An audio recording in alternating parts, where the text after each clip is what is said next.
Hi అండి, welcome to సక్కూస్ kitchen. ఈరోజు పచ్చి పులుసు తయారీ విధానం, దానికి కావలసిన పదార్థాలు: ఒక ఆనియన్ కట్ చేసి పెట్టుకోవాలండి, తెల్లగడ్డలు 4 పాయలు, కరివేపాకు, కొత్తిమీర, కల్లు ఉప్పు, చింతపండు పులుసు గుజ్జు, 5 పచ్చిమిర్చి స్టవ్ పై మంట పైన కాల్చుకోవాలి. ఒక బౌల్ తీసుకొని అందులో స్టవ్ పై మంట పైన కాల్చిన పచ్చిమిర్చి తీసుకోవాలి. కల్లు ఉప్పు,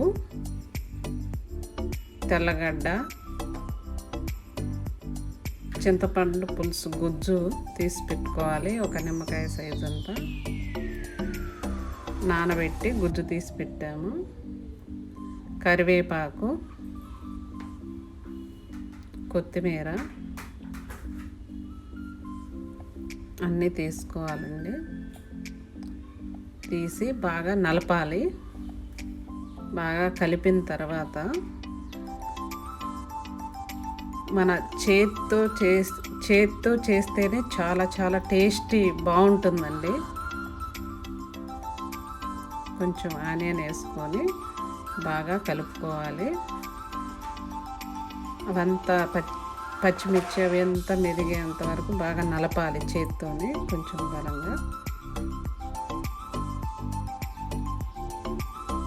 మన చేత్తో నలిపినప్పుడే ఆ టేస్ట్ అందులో వస్తుందండి బాగా.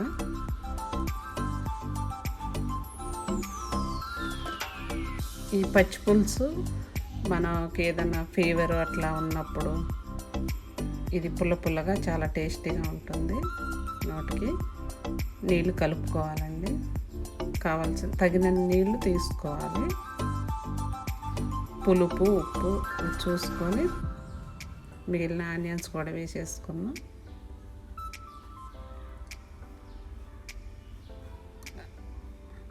అంతే అండి, ఈజీగా పచ్చి పులుసు చేసుకోవచ్చండి. సాల్ట్ సరిపోలేదు, కొంచెం కలుపుకుందాం.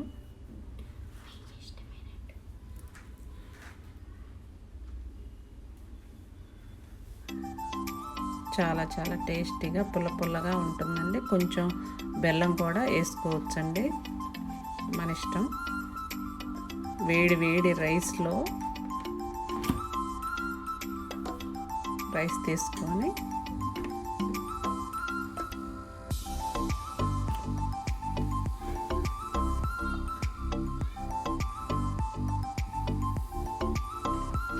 పచ్చి పులుసు పోసుకొని తింటే వేడి అన్నంలో